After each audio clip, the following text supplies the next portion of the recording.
morning. So we recently have been receiving a lot of emails and questions about where we source our herbs. We use a lot of botanicals in our products, in our soaps and bath bombs, in the kits that we offer. So loving plants the way that I do and working with them the way that I do in my practice and in the products that I create, I thought it'd be best to show you guys. So I'm very particular about where the plants come from. I work spiritually with plants very closely. So it is important for me to know where the plants came from, where they began. And due to the energetic nature of the working that I do, I prefer to have my plants known to me and me known to them. I develop a relationship with my plants, an energetic relationship. So the majority of plants that I use, I start from seed myself and I grow them. And that way, by planting them from seed and growing them from the very beginning, I start that relationship with these plants from the moment they go into the soil and the moment they germinate. So that working relationship that I have with them is nurtured from the beginning of their life. So the plants that I have put in the garden and the ones that I do work with very closely, all of them really, have come from seed, grown here, nurtured here, harvested here. I don't buy a lot of herbs unless I'm unable to grow them here for some reason. Either they don't grow well in our zone because we have cold and harsh winters. You can hear my dog walking around. We have cold and somewhat harsh winters. Summer are easier than others, but a lot of plants, I try and stick with plants that I can grow here so I can develop a relationship with them, but some of them I just can't. So those I will purchase from reputable growers, particularly ones that understand the energetic nature of plants if I can find it. If I find plants from a source that doesn't seem to have a spiritual connection to the plants, I typically just won't buy them. I just won't use those. So we'll go through a garden tour. Now, understand, please, it is March 31st, and we're coming out of winter of 2020. And it was a harsh winter for everybody, I think. It was a challenging winter. We had, I'll show you, you'll see, and I'll explain it when we're out there, but we lost some trees. They broke and they destroyed part of the garden. It didn't destroy it, it just kind of broke some stuff. But my sister Valdez came over a week ago. It's only been a week. And she helped me cut and haul away all of the debris from the fallen trees, the ones that broke. So very, very thankful for that. Thanks, Valdez. So she's a love, and that's finally cleaned up, but we have a lot of cleanup to do still. So gotta forgive that mess. And because it is so early in the season, it's just now starting to warm up enough to get outside and do some yard work and some cleanup work. So it's pretty messy out there. But I kind of wanted to share a little bit about some of the plants that were out there.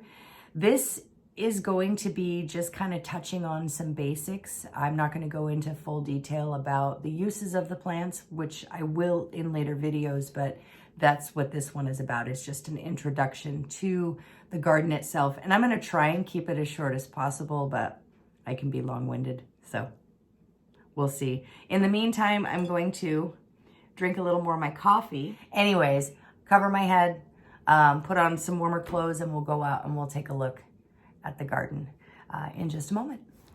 So now that I'm all bundled up, we can get started. And it's actually not too bad out here. Today it's, I don't know, probably 48 degrees. It's really not too cold today. It's kind of nice, but I like to keep my head covered just because I don't want my ears to bother me. So I'm going to turn this around so you guys can take a look at what we have going here. This is we're gonna just start by panning real quick. So this is a complete mess right now. But this is where the garden begins, at the gate here. And it moves around this way and goes all the way to the back. There's Kona. You get to see my messy yard at this point. All along the fence here, we have beds. We have this small bed here, and then back there, all the way around. When we moved in here, this yard was dirt. We had kind of some grass patches and that sort of thing, but it was mostly just dirt. We had this concrete slab. There was a pile of sand here. The big rocks were here, and the shed was here. The fence was here. And the arborvitae, those were here too. The cedar, those were here. Other than that, it was just nothing. We've been here for 7 years now, and over the years, we've put in different beds and tried things out, moved a bunch of stuff. Last year, my project was this path here, this walkway. And I put this in because Kona has big dumb dog feet, and she likes to run around, and she was turning this. Grass wouldn't grow here anymore, and she was just turning this into mud. So we put this in. So we're gonna start here. This is our black horehound. Horehound is wonderful for colds, and it's a great medicinal herb. I plant all of my medicinal herbs that I'm gonna show you have been planted from seed, except for a few. So this guy here, I started him from seed. I guess it's been 5 years. And he's been moved a few times, just trying to find a good spot for him here and there. And then he seems to be the happiest right here. I'm thinking of maybe moving him out there though, because out there, there's better sun, better light out there, so. And looks like we have a bunch of, I'm not even sure what this is. Oh, I bet you this is Lunaria here. These guys, the coin looking things. I bet you that's what that is all that Lunaria. And in here we've got a bunch of ferns. We have some hostas in here. Not much is coming up yet. But this guy here, this is a wild climbing rose, and it's absolutely beautiful. I love this plant. This plant I moved from the front yard. Gosh, it's been 4 years now. And it has also been relocated a few times, and it's super happy at this point. You can see the life coming back. It's just beautiful. Now there is a ton of dead wood in here that I'm gonna have to get rid of. So I have to cut all of that back and remove that. And my plan is to train it so it runs along this fence line here. This here is our valerian. I'm so excited. I love this plant. This is one of my favorite herbs to work with. Valerian is one of my spirit plants that I work closely with. Valerian you're not gonna find in many of our kits, but I do blend it in our sleep tea. So it's just absolutely beautiful, and it grows about, I guess it's about 8 feet tall, and sends out these gorgeous white flowers that smell like vanilla cherry. I just love it. Now you can kind of see the aftermath of the loss of our trees. So a little backstory. These beautiful elm trees, absolutely stunning, broke this year. We had an early snowfall in, it was October 23rd, I believe. And it decimated a lot of the trees in our area because they hadn't lost their leaves yet.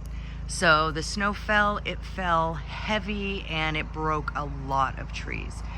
This one here was the worst one. We lost half the tree. You can see here. We're gonna have to clean that up. And I'm hoping that it comes out of it. It's hard to tell whether it will survive or not. Looks like it's got little buds on it up there, but we'll have to wait and see. It's gonna be very disappointing if we have to cut that down. This one here didn't suffer as bad of damage. It lost half a trunk here. That is an old scar there, what you see right here. This is an old scar from a limb breaking. So we need to get in here and we really need to trim these trees up and back just to keep them from breaking off. But what you see everywhere is the aftermath of the destruction of these trees falling. They were on our house, they were on the patio, and it just covered this whole area. Okay, so in here, if you look past all of the dead, you can see the hyacinths coming up. Those are starting to pop up here. They're so absolutely beautiful. We have those randomly along here. There's a few more over there. I think this one might have a bud coming up. Yeah, right there you can see. Move this stick. You can see that cute little bud popping up right there. And then we also have grape hyacinth, which is also coming up. And our daylilies are starting to wake up here. We have some beautiful things in here. There's the daisies. Those are also starting to wake up. I find it interesting because the daisies never actually went to sleep completely. You know, for it being such a harsh winter weather-wise, the plants, a lot of these never truly went to sleep. So I don't know, it's kind of interesting to me. We have the bleeding hearts here and over there. Those are coming up. Ferns, a little worse for the wear. We need to get those cleaned up. But we have hostas. They're not popping up quite yet. And then our heel all right here. It produces these beautiful purple flowers. I just love it. Now, all of this dead wood that you see here, we need to get this cleaned out. This is part of my mint patch. So this here, all of this in front, this is all mojito mint, which is a large leaved mint with a little more of a mild flavor. Not nearly as bitter as it can be. So I grow this here. And over here in this little pot, we see the cute little feverfew popping up. So happy. I can't wait to see this get bigger. See the beautiful flowers that pop up on it. This was actually a gift. I didn't grow this from seed. This was a gift from one of my sisters. Valdez brought this over.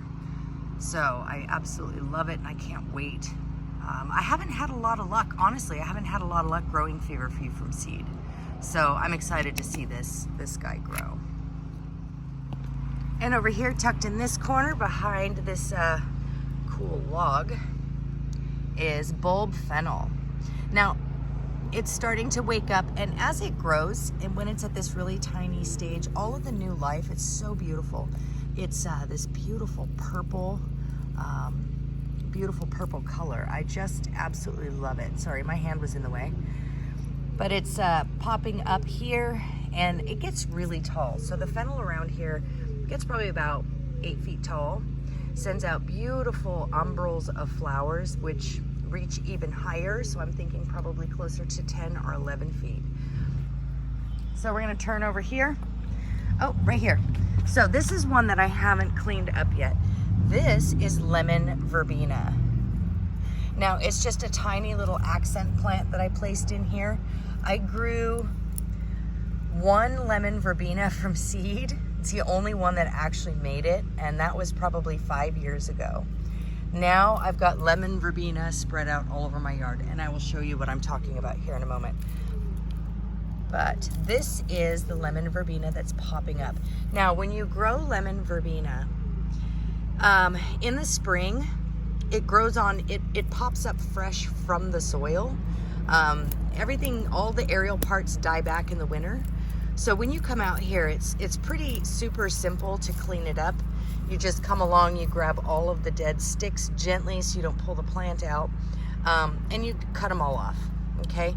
And then all of your new life will sprout from the soil. Here's another rose, another climbing rose here.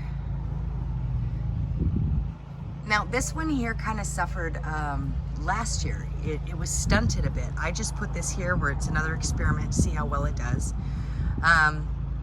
It got stunted a little bit last year because we had such an aphid problem. And it's the first time I've had an aphid problem here ever.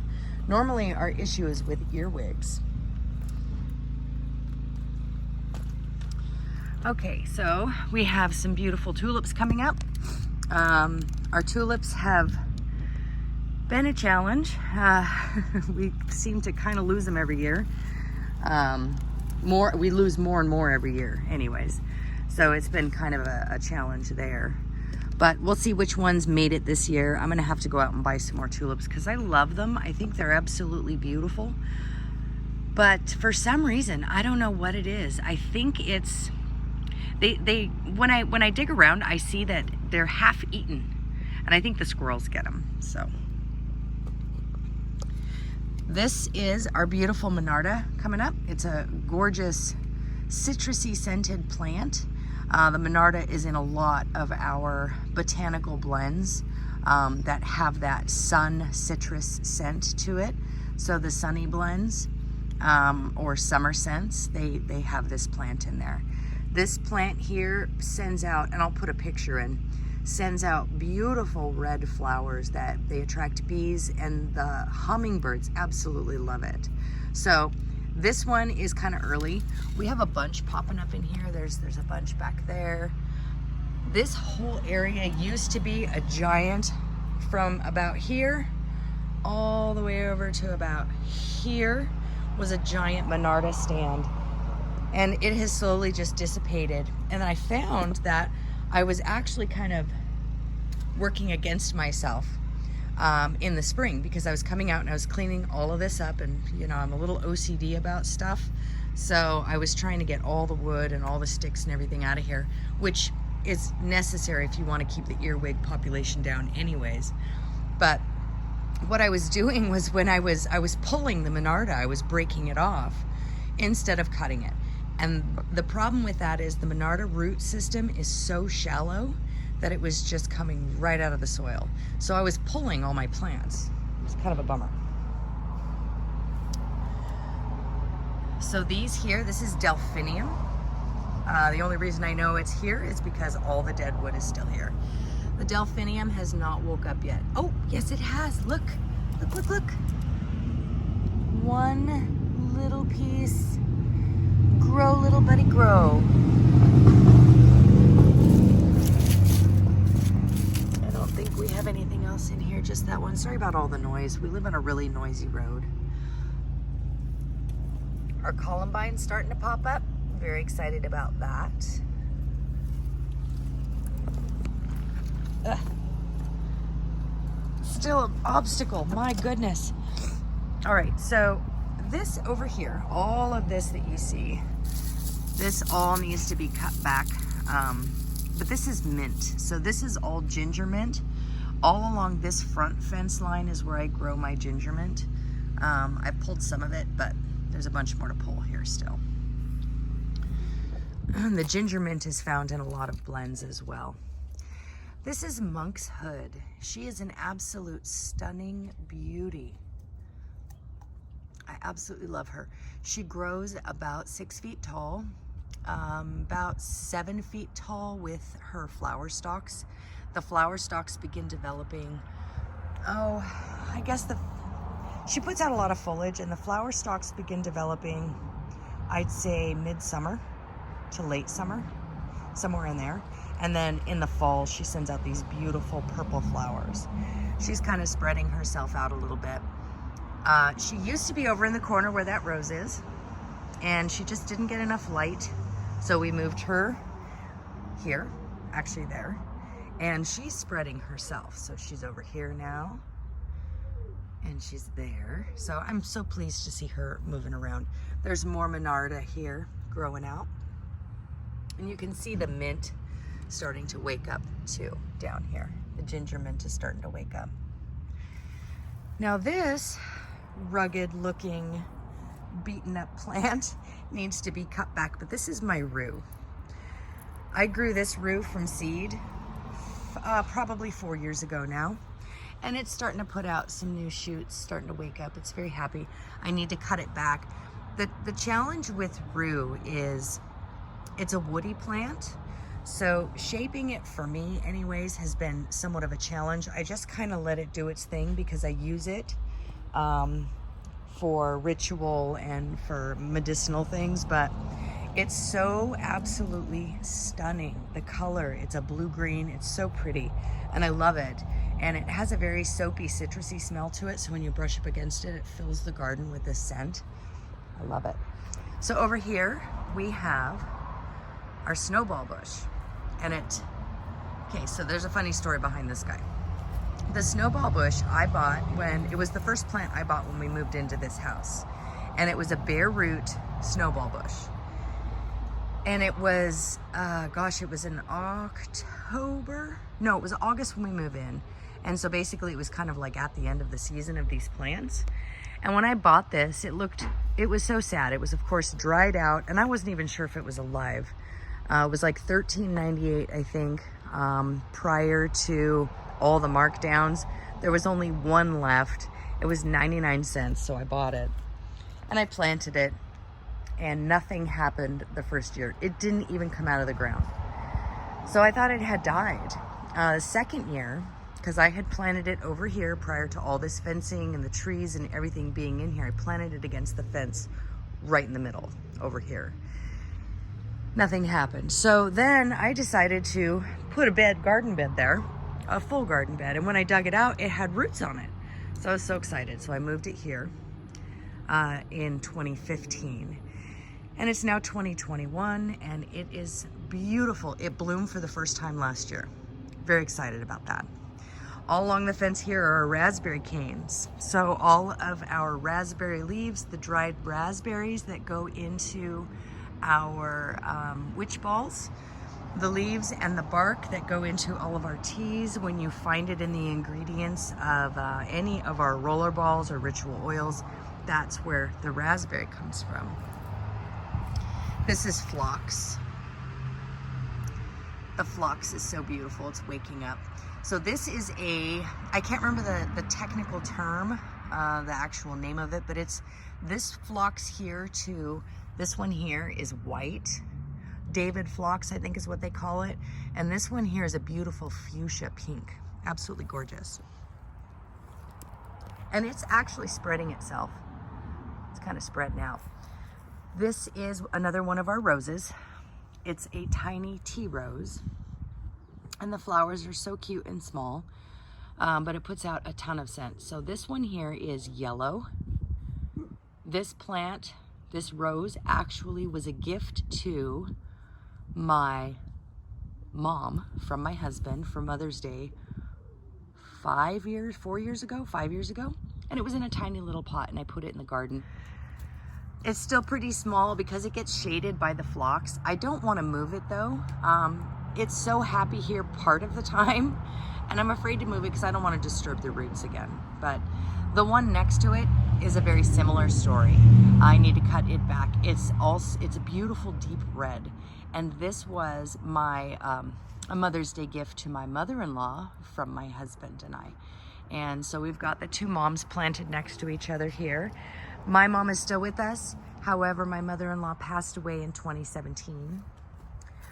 That rose so it was 2016 that we bought these. So yeah, that rose, it's getting bigger, but it's beautiful red flowers. But yeah, I don't want to move that one either because I don't want to lose it. But more phlox over here, more mint. All right, so here's our iris stand. We have two iris stands, one on this side and one on this side. This over here is a wine colored. It's really beautiful. It's got a deep, like a burgundy, and its center, the petals are like a deep burgundy, and then there's like this beautiful yellow center and yellow fringed tip to the flower. It's so pretty. And these over here are a lilac colored. Now, this is where I get my aorus root from. So in my incense blends, I use these for my aorus root. Now the iris is fairly easy to care for. See, like I said, valerian's coming up everywhere. Iris is fairly easy to take care of. It starts to grow in the spring, sends out its beautiful flowers, and then begins to die back in the heat of the summer. Although the green, for me, it stays. So I just cut the ends off as it starts to dry out so it doesn't look raggedy. But the root, what I will do is I'll come in, and this needs to be thinned. You can see how it's stacking.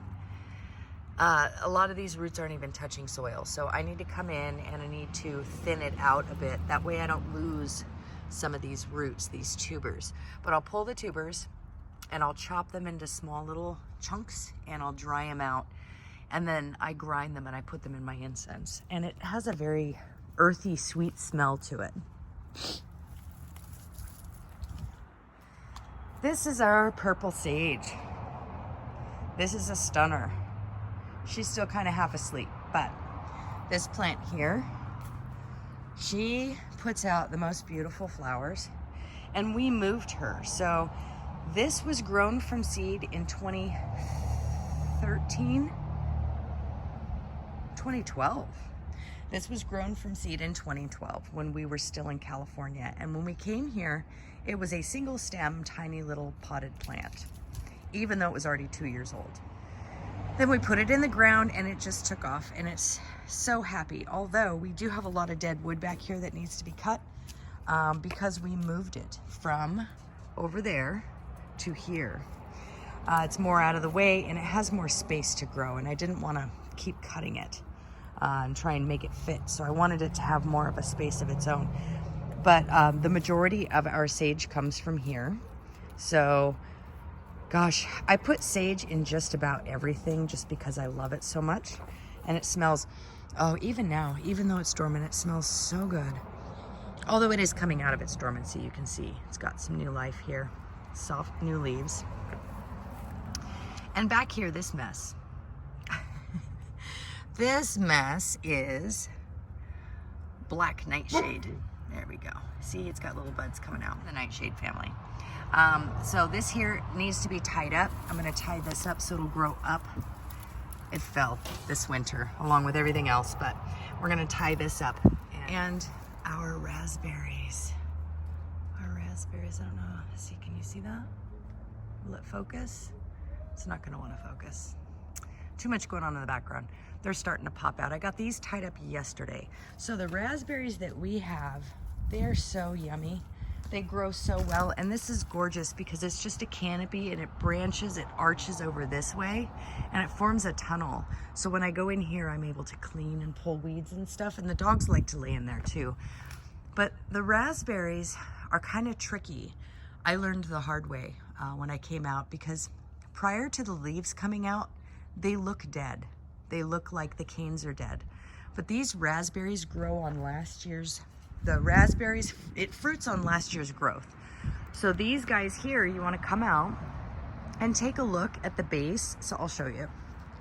Make it easy here. So if you look here, you'll see all the old wood. And here's one that I cut this year. So see how it starts to peel a bit and kind of looks used, for lack of a better term. This is old wood, this is dead wood. And you'll know it's dead because the pith on the inside is really dried out. This is a living stem. Now, although it looks a little peely too, it's alive. So it's cold, you can feel that there's still life in it. You want to leave these because these are the ones from last year. These are the canes that grew and leafed out last year. These are the ones that are going to fruit this year. And that's what's left behind here, are all of the fruiting canes. And then just cut the dead wood away. That way you don't end up looking at a bunch of gross plants in your beautiful garden, because they're dead. They're not doing anything. This is my peony, and I just love this plant. This plant was here when we moved into this house, but it was out front, planted in a gravel, I don't know, it was all gravel. Like a gravel pile. There was dirt underneath, of course, but it was just gravel. And I didn't even know it was a peony. I could tell by the leaves that I thought it was, but it didn't flower the first year. And the leaves were all eaten by bugs and they were just dry. So I moved it over here and it gets huge, and it's just covered with these beautiful soft, it starts off a soft, really soft pink flower and then turns to white as it matures. Well, here we are, we're back inside. The video started getting too long, so I cut it. We only made it about 25%, quarter of the way through the garden. There's a lot more to show you. I will go out again tomorrow and we'll do some more filming, and I'll talk more about the plants and I'll show you other areas. But the video is just getting way too long. 30 minutes is long enough. In the future videos though, I'm gonna go through and talk about each plant, the ones that we use, and kind of give you an idea of how we use them, where we use them, and give you some folklore and some history on each one and the medicinal values and that sort of thing. So thank you so much for joining me in this video. If you made it all the way through the end, well done. And I will see you in the next one. Thank you for joining me. Bye-bye.